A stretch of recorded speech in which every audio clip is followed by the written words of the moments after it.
Olá, estamos de volta. Obrigado pela paciência e vamos retomar aqui com a segunda etapa do nosso curso. E eu estou muito feliz com a participação de vocês. Estão lindas as participações. Tem uma aluna nossa que falou assim, não, o meu marido nem preciso falar, ele critica mesmo. E outros também chegaram a dizer, olha, eu tenho dificuldades, eu fico nervoso, eu entro em pânico. E tem uma pergunta interessante sobre vícios de linguagem. Vamos tratar desse assunto já já, ok? A apresentação são 11 tópicos interessantes, por isso eu não vou lê-los aqui, eu já vou passar adiante para nós não perdermos tempo. Bem, antes, aceite que você cometerá erros. Gente, você se preparou, você estudou, você se capacitou. Vamos, tá bom? Partir do pressuposto que você cumpriu todas as etapas da primeira etapa do nosso curso, que é a preparação. Depois de cumprir essas etapas com muito êxito, você chegou no dia, tá lá, está sentado, esperando alguém te chamar para falar, ou você está atrás do palco, esperando a pessoa te convidar. Você está naqueles momentos que antecipam a tua apresentação. Nessa hora dá nervoso, nessa hora tem que ir ao banheiro, e não é porque eu tenho já alguma, não muita, mas alguma experiência em falar em público, que eu não fique nervoso. Isso é normal. Antes de vir aqui, me deu um pouquinho friozinho na barriga, fui ao banheiro, e quando cheguei aqui, comecei a cantar. Cantei, cantarolei, era o meu jeito de quebrar o gelo com as minhas próprias, né, com meu nervosismo, com meus sentimentos aqui, de me trabalhar. Mas o importante é que eu preciso aceitar. Eu vou cometer erros, ninguém é perfeito. Para com esse perfeccionismo. Tem pessoas que têm medo de se apresentar em público, de falar em público, não é pelo que as outras pessoas vão dizer, é pelo que ela mesma se julga, a maneira como ela se julga. Então tem que relaxar, sabe? Na verdade, é interessante como o próprio YouTube tem provado isso. O YouTube tem conquistado, tantos influencers têm conquistado o público, não porque ele é formal, mas é porque ele é natural. Então é interessante que você seja você mesmo. Entenda, você vai cometer erros e por isso relaxa. O erro é normal, mesmo que você se esforce para não errar. Eles vão acontecer. Aquecimento vocal. O aquecimento vocal é interessante e ele acontece. Eu vou pagar um mico aqui. Se você puder pagar mico do lado daí, na sua casa, pague também esse mico. Que você pode ter um aquecimento labial.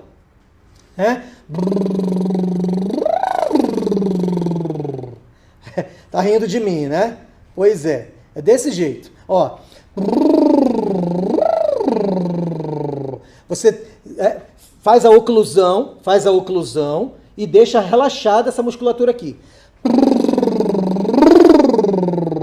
Só que quando você fizer isso, você primeiro inspira e deixa o diafragma trabalhar. Não sobe os ombros. Não é isso. É o diafragma, infla aqui.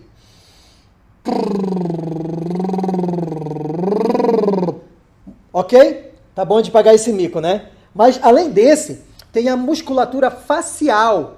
E é muito interessante quando você faz miau, miau, miau. Você abre a boca e articula bem, aquece a musculatura facial para que você consiga se expressar melhor. Além disso, tem uma outra alternativa que é também colocar aquela caneta na boca. E eu peço, opa, achei uma caneta. Fique aí, não saia daí. Olha só, né? Quando eu estou falando com vocês, utilizando essa caneta, né? Desse jeito assim, fica até engraçado, né, Flávia? Fica até, né, Pedrão? Esse jeito, quando você tira a caneta da boca, você tem uma dicção melhor, para melhorar a dicção e fazer esse trabalho de aquecimento. Além disso, tem a respiração. Respire fundo. Gente, vou contar uma experiência para vocês.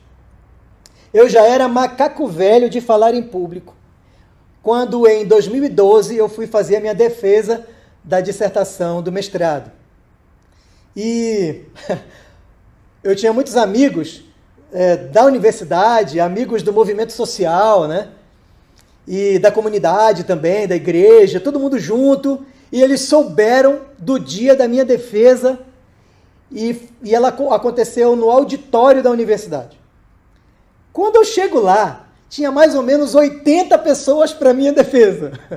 80 pessoas. Eu fiquei um pouco nervoso, confesso a vocês. Na verdade, eu fiquei bastante nervoso. E já era tarimbado, experimentado na arte de falar em público, mas não adianta. Eu fiquei nervoso. E a minha orientadora, grande amiga do coração, professora Maria do Carmo, estava ao meu lado e eu toquei na mão dela. Maria do Carmo, olha como é que eu tô. Ela sentiu gelo na minha mão. Ela olhou para mim, ela tinha um baianês, apesar de ser de Santa Catarina, ela tinha um baianês engatilhado, porque o doutorado dela foi na Bahia. Ela falou, mas oxe, deixe disso. E brigou comigo, né? Como se, vê se pode, um cara de pau desse, um camarada desse, ficar nervoso. Gente, é normal. Fiquei nervoso. E sabe o que eu fiz? Isso. Eu apliquei esse princípio, o princípio da respiração. Eu estava sentado e fiquei na ponta da cadeira.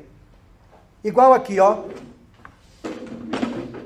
Fiquei na ponta da cadeira e puxei profundamente o ar pelo nariz, soltei pela boca bem devagarzinho. E eu fiz isso 10 vezes. E o objetivo desse tipo de trabalho é o quê? É trazer a tua atenção para a realidade. Tirar a tua atenção da ansiedade, do sentimento equivocado, das preocupações excessivas. É um processo muito interessante. A atenção. Isso acontece desde os monges medievais, os monges cristãos, também religiões orientais praticam isso, a respiração e a meditação. E eu vou explicar por quê, do ponto de vista fisiológico. Devolver a cadeira aqui.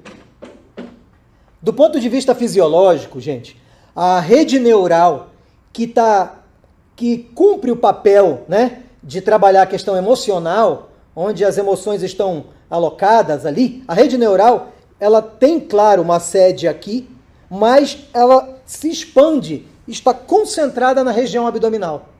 Por isso que a pessoa que é ansiosa demais tem gastrite. Por isso que tem uma série de doenças psicossomáticas relacionadas ao seu aparelho digestivo. Só que veja bem, não é só a mente que pode adoecer o corpo ou ajudar em processos terapêuticos do corpo. Existe um efeito contrário também. Então, quando você percebe que os teus sentimentos estão meio que desgovernados e que você vai entrar em pânico, você identificou isso, então você dá um comando para o corpo. Por quê? Porque a razão, ela é muitas vezes governada pela emoção, pelo sentimento. Você não consegue se libertar daquele sentimento, está te sufocando, você está ficando muito nervoso, muito nervosa. Então você tem que usar a razão para dar um comando para o corpo. E o corpo, por meio da respiração, vai trabalhando a parte emocional e você vai voltando ao normal. Ok? Isso é muito comum. Eu gosto muito de artes marciais, de karatê, dei aula de karatê há muitos anos. E eu sei o que isso significa, praticar isso na hora que você está nervoso, está angustiado, está sofrendo. Respira. Retome o controle da sua vida, dos seus sentimentos, utilizando essa técnica. Agora veja, isso é emergencial.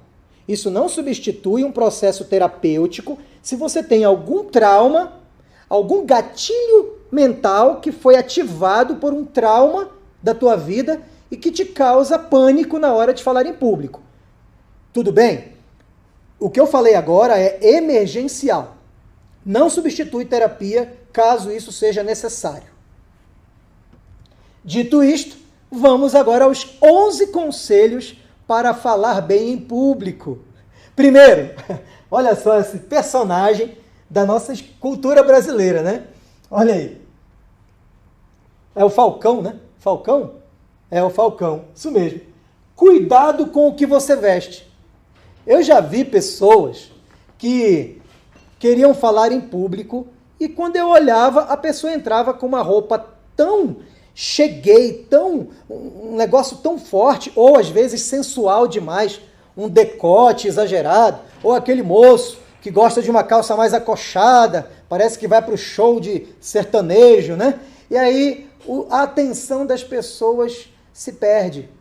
As pessoas param de prestar atenção naquilo que importa, que é o conteúdo da fala, e começam a desviar o foco para a roupa que a pessoa está usando. Então tenha muito cuidado com a roupa que você utiliza no momento de uma palestra. Seja cuidadoso. Sobriedade. Seja sóbrio nas cores. Sóbrio nas combinações. Hoje, eu confesso, eu até aventurei um pouco. Esse terno é mais claro, mas ele ainda é em tom pastel. Não seria muito adequado usar um azul muito forte, aquela coisa, eu sou o centro das atenções. Não, não queira ser o centro das atenções. Queira que as suas ideias sejam o centro das atenções, para que as pessoas compreendam bem o que você está falando. Claro, a não ser que o objetivo seu ou de outra pessoa seja esse mesmo, a pessoa quer se exibir. Aí, me desculpe, eu não tenho os conselhos para essa pessoa, não é nesse curso, é num outro curso, talvez uma sabatina pastoral, né, um aconselhamento, trazer o Padre Fábio aqui da nossa pastoralidade, da UCB, para conversar com essa pessoa. Né, a vaidade é um problema na vida das pessoas, tem que trabalhar isso. E eu estou tocando nesse assunto porque a vaidade pode atrapalhar você aqui. Busque sobriedade na hora da sua indumentária, na hora da sua vestimenta. Faça contato visual. Eu tenho certeza que alguns de vocês já ouviram aquele conselho. Preste atenção.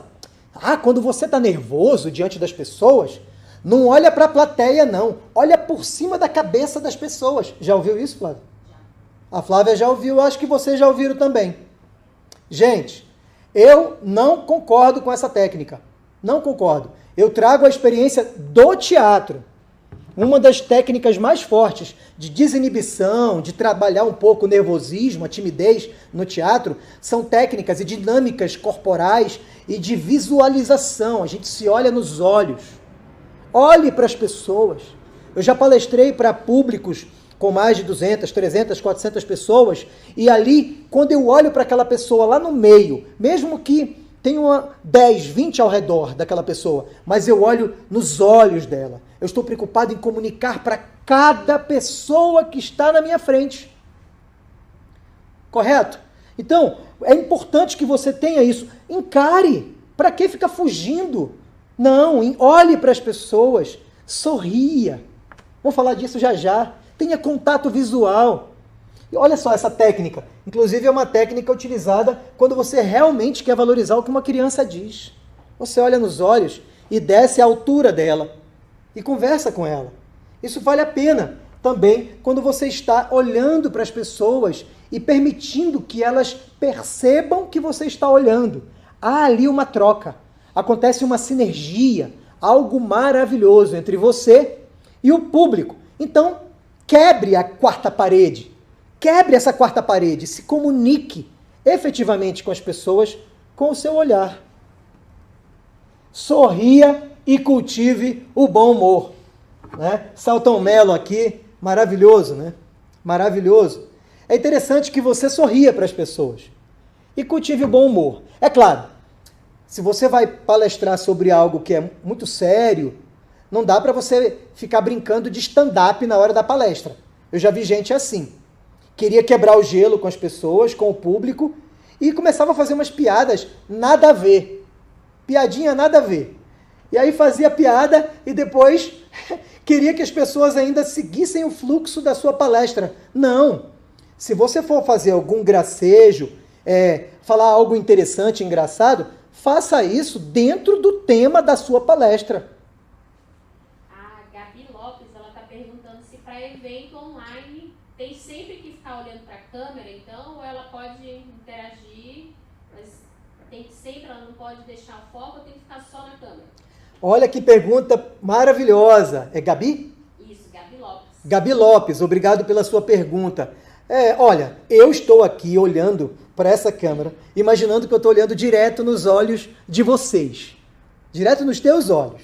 Eu posso até me virar, ou se há uma entrevista e eu estou com alguém aqui sendo entrevistado e eu converso com essa pessoa e olho para ela. Eu não preciso fazer a pergunta para a pessoa, então, o que você acha da educação nesse tempo pós-pandemia? E viro para a câmera e a pessoa está falando para lá. Não preciso fazer isso quando é um debate, uma mesa redonda. Não há essa necessidade. É claro, é uma técnica dos repórteres. Talvez você tenha visto muitos repórteres assim. Ele pergunta para a pessoa, então, o que você acha disso e tal, tal, aí depois ele vira para a câmera. Quando o repórter faz isso, é porque quando ele faz isso, a pessoa também vira para a câmera. E o objetivo do repórter é que essa pessoa olhe para a câmera também. Por isso que ele faz isso. Porque se ele continuar olhando nos olhos da pessoa, a pessoa vai responder olhando para o repórter e não para a câmera. Tá bom, gente? Então, é interessante. Eu gosto, quando eu estou gravando vídeos no meu canal do YouTube, quando eu estou gravando vídeos aqui para Católica EAD, sempre olhar com a máxima intensidade, porque eu quero realmente visualizar vocês aqui, entrar nessa câmera aqui e falar com vocês onde vocês estão. Varia o tom de voz e a velocidade da fala. Eu já vi algumas pessoas que começavam a falar e era mais ou menos assim. Olha, eu estou falando esse assunto que é muito importante para a vida de vocês, porque esse assunto... E a pessoa não mudava a frequência. Não tinha nenhuma pausa. É que nem música sem pausa. Música sem pausa é sirene, não é música. A música, ela é bela não somente por aquilo que é tocado, mas pela ausência do som, a ausência da fala, no momento certo, a ausência da nota. Já vi baterista que não cansa de bater na bateria e... Filho, tem hora da música que é melhor a bateria sumir. A ausência da bateria vai valorizar a bateria quando ela entrar de novo. Então, aquilo que serve para a música serve para a fala. Tenha pausas. Não é à toa que quando eu estou conversando com vocês, em algum momento eu dou pausas. Principalmente se eu quero enfatizar algo. Perceberam? Tem que ter esse cuidado. É muito importante. Tom, frequência, volume da voz. E também velocidade da fala. E se você estiver usando o microfone, quem vai palestrar com o microfone, é importante que você treine usando o microfone. Tem técnicas fantásticas. No microfone eu posso falar mais baixo, mais suave, e falar mais grave, e a voz vai lá e a caixa de som me ajuda. Agora, quando eu estou sem microfone, eu preciso expandir mais a minha voz. E se você vai expandir a voz com o microfone bem na frente, você vai agredir os ouvidos das pessoas. Então, treine essa questão do tom, da frequência, do volume da voz e da velocidade da fala. Treine isso da mesma maneira como você vai aplicar na palestra. Se vai palestrar usando o microfone, use o microfone no treino. É muito importante e vá se vigiando. E alguém pergunta, como é que eu vou evitar isso? Como é que eu me corrijo? A técnica é a respiração. Exato. Sempre no meio da fala, respire. Vigie a si mesmo.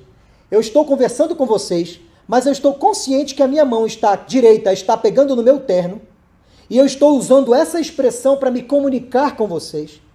E eu soltei agora a minha mão e aponto para cá. Veja, tudo isso é consciente. Não é algo meramente espontâneo. Ah, professor, mas assim fica muito mecânico. Veja, quando você já está mais maceteado, você acaba intercalando. Aquilo que parece que é mecânico começa a fazer parte de você. Fica mais natural. São técnicas que você utiliza de forma mais natural. Utilize gestos e expressões. Acompanha comigo essa palestra, essa pesquisa que foi feita aqui. Comunicação falada. A palavra. Né? O que influencia para o entendimento das pessoas, daquilo que você fala? Teve uma pesquisa e ela relatou o seguinte: 7% é do que você fala. 38% o tom de voz. 55% gestos e fisionomia. Sabe quem entende muito bem isso? É filho. Filho entende isso, que é uma beleza. O menino está aprontando ali do lado, aí a mãe vira assim e fala, principalmente se for na Amazônia, né? Fala assim, Aí o menino já olha. Aí a mãe dá aquela olhada pro guri, E o guri já fica ali e, para de fazer bobagem. Para de aprontar. Gente, a comunicação, o tom de voz e os gestos, a fisionomia, nossa, eles expressam muito junto com a fala. Tenta dar uma bronca numa pessoa, conversar com alguém, dizer assim, ou então falar, olha, bronca não, você está entusiasmado com alguém, você está feliz com uma pessoa.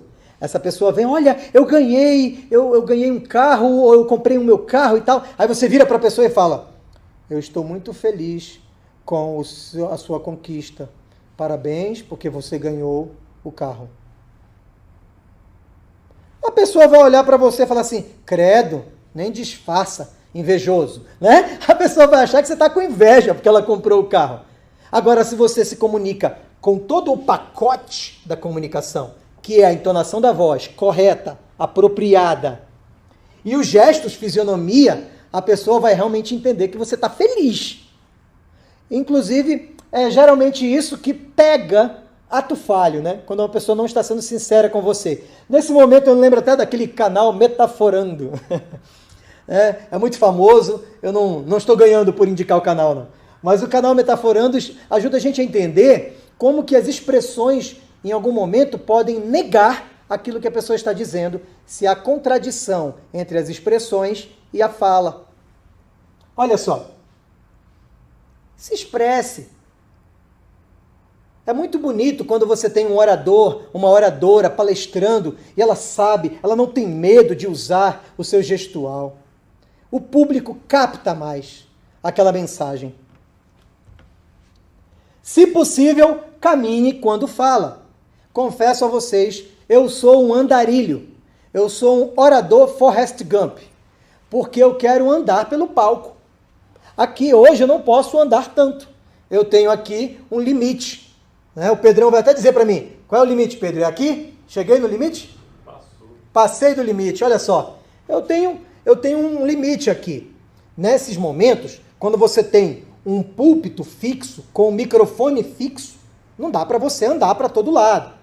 Se você tiver um microfone de lapela, ou um microfone sem fio segurando, ou um microfone com fio, mas que tem uma boa extensão de cabo, dá para caminhar, mas tem que tomar cuidado, você tem que sempre usar a outra mão para poder não ficar pisando no cabo. Tem alguns cuidados. Por isso eu aconselho que se você tem microfone sem fio, é melhor para caminhar. Microfone com fio, tome muito cuidado, tá? Você vai ficar preocupado e ocupar a mão para cuidar do cabo. A mão tem que estar a serviço da expressão. Por isso que eu, particularmente, não gosto de microfone na mão. Por quê? Porque eu deixo de me expressar, de utilizar essas mãos para poder comunicar com você. Mas é interessante, eu gosto muito de fazer esse movimento no palco ou na sala de aula, quando eu quero me aproximar mais do aluno, da aluna. Às vezes é aquela aluna que está preocupada, ou está cansada, está com sono do trabalho. Aí eu vou andando na sala, e eu vou chegando perto do aluno, aí a aluna se arruma na cadeira, o professor está chegando perto. Né? E aí eu acabo, tudo bem, como é que você está? Vamos aqui comigo, e vou chamando a atenção. Ao caminhar, você consegue cativar mais a atenção das pessoas, mas desde que você faça isso de modo consciente. Voltar um pouquinho no olhar. Quando você caminha e também olha, divida o público em quadrantes. Você pode dividir o público em lado direito e esquerdo, frente e fundo.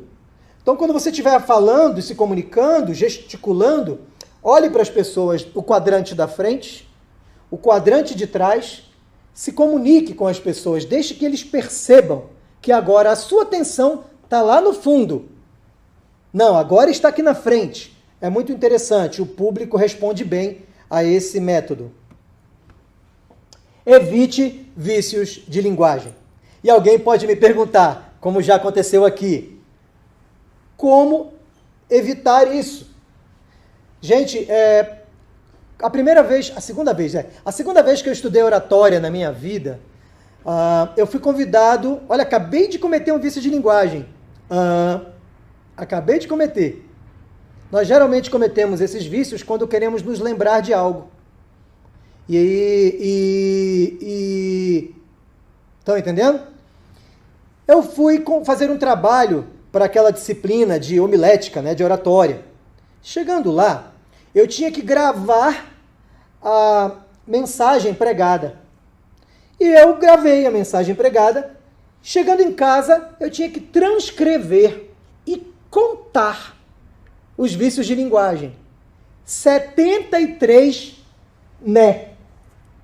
Né? 73 né. Confesso a vocês, estava me dando agonia de ouvir a pessoa. O conteúdo muito bonito, a pessoa muito sincera, muito capacitada, muito preparada. Mas toda hora, né? Por quê, né? Então, né? Toda hora, né? Tipo, agora os adolescentes amam, né? Tipo assim. Que tipo assim, rapaz? Se você vai falar em público, deixa esse negócio de tipo assim. Se você está num bate-papo ali com adolescentes e você quer se aproximar deles de forma natural, aí você relaxa um pouco e se comunica do jeito que dá. Agora, quando é uma fala para um público adulto, um pouco mais sério ali, vamos evitar. Tipo, então, né? E todas essas falas aqui, essas palavrinhas. E alguém diria, como evitar isso, professor? Gente, ouça, grave você, se grave e se escute. Quando você perceber, na próxima vez que você for falar em público, você vai automaticamente se vigiar mais. Sabe, existem uma série de questões que precisam ser corrigidas na nossa personalidade, no nosso comportamento. Mas para corrigir, eu preciso ter a percepção de quem eu sou. Isso serve para a psicologia, isso serve na filosofia clínica, isso serve para o processo terapêutico dos mais amplos. Eu só vou corrigir algo na minha vida quando eu percebo e quando eu reconheço que tenho problema. Se eu ficar ignorando, dizendo que não tenho esse problema, que sou superior, eu não tenho vícios de linguagem, você nunca vai superar. A humildade é o melhor caminho. Como diria, né, na teologia, o caminho para a santidade é reconhecer-se pecador. O caminho para corrigir isso você tem que ser confrontado consigo mesmo. Grave. Depois veja. E aí você mesmo vai se corrigindo. E volte para o princípio da respiração. Quando você perceber que está falando desenfreadamente, falando de forma não refletida, no automático, você para e respira. Porque é quando nós falamos no automático que os vícios de linguagem aparecem. Eles aparecem nesse momento. 8. Use vocabulário adequado. Lembra da pesquisa lá do público-alvo? Se eu tenho um público-alvo de advogados e eu sou da área do direito, posso gastar o juridiquês à vontade. Se eu tenho um público que já é do TI e sou da área de informática, posso gastar ali. Mas quando você está se comunicando com um público misto, você não tem certeza se as pessoas vão compreender exatamente o significado dos termos técnicos. Então, use terminologia adequada. Havia um pregador religioso do século XVIII que ele dizia o seguinte: quando eu chego diante de um público, de uma plateia, eu passo os olhos na plateia toda e tento identificar a pessoa mais nova. A pessoa talvez, isso pode enganar, né? Porque aparências enganam. Mas a pessoa que aparentemente é a que é mais simples ali na construção do seu vocabulário. Identificando isso, o orador, ele começou a eleger aquela pessoa como feedback. Aquela pessoa iria dar feedback. Como assim? Gente, quando alguém está entendendo o que você fala, você sabe disso, você sente, você percebe na expressão facial. A pessoa concorda, faz assim. Quando a pessoa não está entendendo nada, ela perde o interesse, você também vai perceber isso. Então, é uma técnica fabulosa que você chegue, observe uma pessoa e eleja alguns pontos focais do público para saber se essas pessoas estão dando um feedback favorável, se elas estão compreendendo ou não, por meio do seu comportamento, do seu olhar, do seu gestual, lá na cadeira, lá no banco sentado, ouvindo você. Você tem como perceber isso, o nível de interesse das pessoas. Por isso, cuidado com o vocabulário. Tem gente que gosta de usar um vocabulário muito erudito, porque a pessoa quer mostrar que sabe muito. Aí, mais uma vez, eu ouço aquelas críticas. Sabe o professor fulano? Nossa, como ele fala bonito. Você entendeu a aula? Não entendi nada, mas ele fala bonito, né? Não se comunicou. Não interessa receber elogios para o seu orgulho, para a sua vaidade. Isso é bobeira. O que importa é se aquilo que você está ensinando, se as pessoas estão compreendendo de verdade. Tá bom? Então cuide com o vocabulário. Evite leituras demoradas. Posso confessar mais um problema que eu enfrentei? Eu estou muito acostumado a utilizar roteiros em formatos de slide. São muitos anos dando aula na faculdade, tudo, no ensino superior. Mas é interessante como eu fui convidado uma vez a fazer um discurso e esse discurso foi escrito. Eu tive que treinar muito mais. Tem gente que, não vou treinar não, tá tudo aqui. Chegar na hora eu leio. Já vi muito amigo meu apresentando trabalho e aluno também, apresentando trabalho na faculdade, confiando na leitura. Olha, me perdoe a expressão, se lascou. Pega o texto, não precisa estudar não, chega na hora eu leio. Aí a pessoa chega na hora, não leu nem uma vez, nem treinou antes, e vai lendo, gaguejando, lendo errado, não aplica a entonação correta. Quando você estiver lendo um texto, não coloque o texto na frente do rosto, coloque o texto abaixo. Uma mão apenas segura o texto, a outra mão é utilizada para gesticular. Você lê uma frase e lê a frase e olha para o público e volta para cá e termina a frase olhando para as pessoas. Ô professor, mas isso requer treino. Sim, tem que treinar. Leia 1, 2, 3 vezes o texto, se você não quiser passar vergonha. Tá? Por isso que, geralmente, quando as pessoas vão fazer um discurso lido, o discurso é chato. Você pode aprender a fazer um discurso lido e, uma vez que ele está treinado, você vai ter a entonação de voz correta, você vai olhar para as pessoas de vez em quando. Isso vai mudar. Eles, nossa, é um discurso lido, mas está interessante. 10. Não fuja do tema. Não fuja do seu roteiro. Eu já fiz isso várias vezes na minha vida. Começava a dar uma palestra, aí eu me empolgava, dava um exemplo e até esquecia de voltar os olhos para o meu roteiro. Aí eu perdia 10 minutos falando de um assunto que poderia até ser interessante, mas era um assunto que fugia da sequência argumentativa. Eu tinha um trabalho muito grande para retomar a linha argumentativa. Então não fuja do tema, não fuja. Olha, agora são 8 horas e 34 minutos.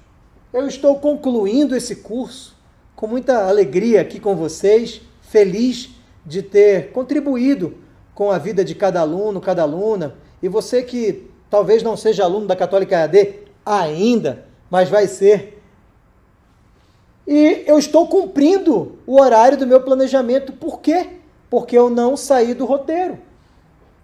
Não saí do roteiro. Vamos lá. Respeite o tempo estabelecido. Muitas pessoas começam a falar muito bem. O público gosta. Aí a pessoa percebe que o público gosta e não para mais de falar. Isso tem a ver com o desejo de reconhecimento. Todos nós temos um tipo de complexo de inferioridade. Carl Rogers e outros autores já trabalharam isso. Nós temos um pouquinho de complexo de inferioridade e uma necessidade quase que essencial, né? Uma necessidade de sermos reconhecidos pelas pessoas que estão ao nosso redor.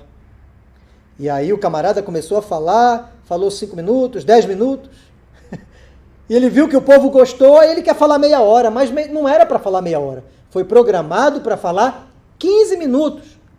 É melhor o teu público ficar com um gostinho de quero mais do que ficar cansado e não querer mais te ouvir. Então, gente, valorize, respeite o tempo estabelecido e as pessoas vão querer te convidar outra vez para aquele curso, para aquela palestra. Autoanálise. Depois que você se preparou, depois que você apresentou o seu trabalho, a sua palestra, sua aula, seu discurso, quando sair de lá, tenha um momento para meditar. Lembre-se das experiências que você viveu daquela meia hora, naqueles 40 minutos. No meu caso, nessa 1 hora e 35 minutos até agora, vou terminar com 1 hora e 40, 45 no máximo. Lembre-se disso. Reflita. O que eu fiz de bom? O que deu certo? Olha, eu usei aquele tipo de slide, teve uma boa aceitação no público. Ah, naquele momento, quando eu falei grande, eu utilizei uma expressão facial bem... É grande! O amor de Deus é grande! Né? E o público entendeu melhor o que eu estava falando. Você precisa perceber isso, sabe? Perceber, ter uma atitude reflexiva. Na academia, nós chamamos isso de o professor reflexivo. Você precisa ser o orador reflexivo, que transforma a tua prática em praxis. É uma prática refletida. É uma prática em que o conceito sempre vai lá e faz crítica do vivido. E o vivido retorna com uma nova gama de experiências e você se apropria do conceito de novo. E você vai fazendo essa autocrítica, e eu tenho certeza do que eu estou falando. Você se tornará um excelente orador, uma excelente oradora. E o meu desafio agora para vocês é esse, terminando o nosso curso. Antes de terminar, eu quero lembrar você. Você quer receber o nosso certificado desse curso, valendo horas? 8 horas. Mas, professor, só teve 1 hora e meia, quase 2. Que negócio é esse de 8 horas? Porque eu estou confiando que você vai treinar. Você vai fazer os exercícios indicados aqui, na sua casa. Vai lá no link, clica no link. Eu vou pedir que a Flávia compartilhe mais uma vez o link no nosso chat. Clica e faça preencha o formulário lá do link, tá bom? Para nós podermos gerar o seu certificado aqui, assinado, bem bonitinho, registrado aqui na universidade. Vamos lá. Tarefa de casa. Escolha um assunto que você tenha maior afinidade. Quando as pessoas vão treinar, quando eu estou ministrando um curso presencial de oratória, eu já aviso para os alunos, tragam um assunto que você goste. Não é para estudar algo novo. Aí o aluno chega, não, eu quero estudar uma coisa diferente. Eu falei, não interessa algo diferente agora. Agora é para treinar a técnica da oratória. Não é para estudar algo novo. O mais importante agora não é necessariamente o conteúdo. O mais importante é você aplicar a técnica no conteúdo. Se você gosta de futebol, então estude um assunto do futebol e apresente esse assunto utilizando as técnicas que nós estudamos. Se você quer fazer isso com qualquer matéria da faculdade que você está gostando mais dela, então já se aprofunda naquela matéria que você já gosta e treina em casa.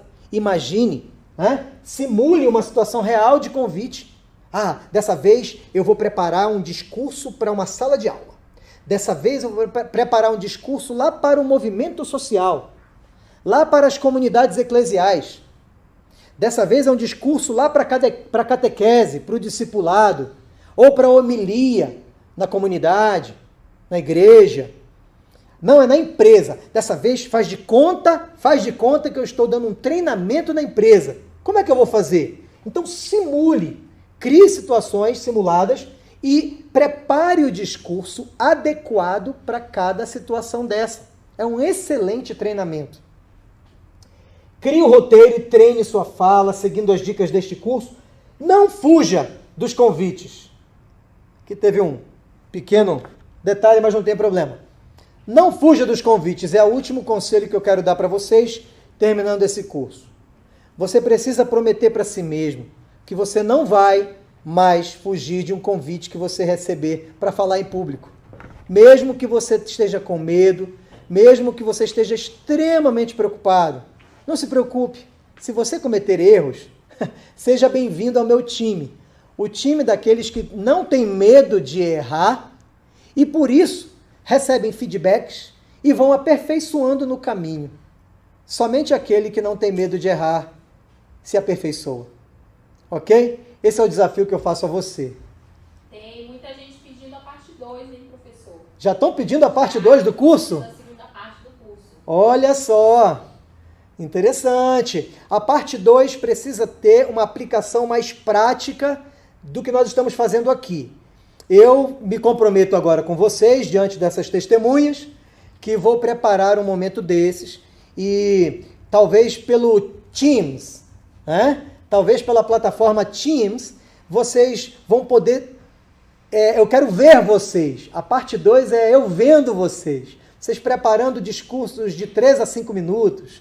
Vai ser muito interessante. Tem gente, deixa eu ver aqui quem foi. A Gabi também, ela perguntou se podia mandar vídeo para você analisar se está tudo certinho, na desenvoltura. Gente, pode sim. Eu peço que a Flávia coloque o meu e-mail aí no chat. Pode mandar o vídeo para mim. Estou super feliz com esse feedback de vocês e eu quero muito que vocês tenham sucesso na vida profissional, sucesso na vida comunitária, por meio da prática correta, sabe? Uma boa prática da oratória. E seja verdadeiro. Eu quero terminar esse momento do curso dizendo o seguinte. Flávia, gidaut.silva@p, tem o Pzinho, né? .cb.br. Eu quero dizer algo para vocês. Sejam verdadeiros.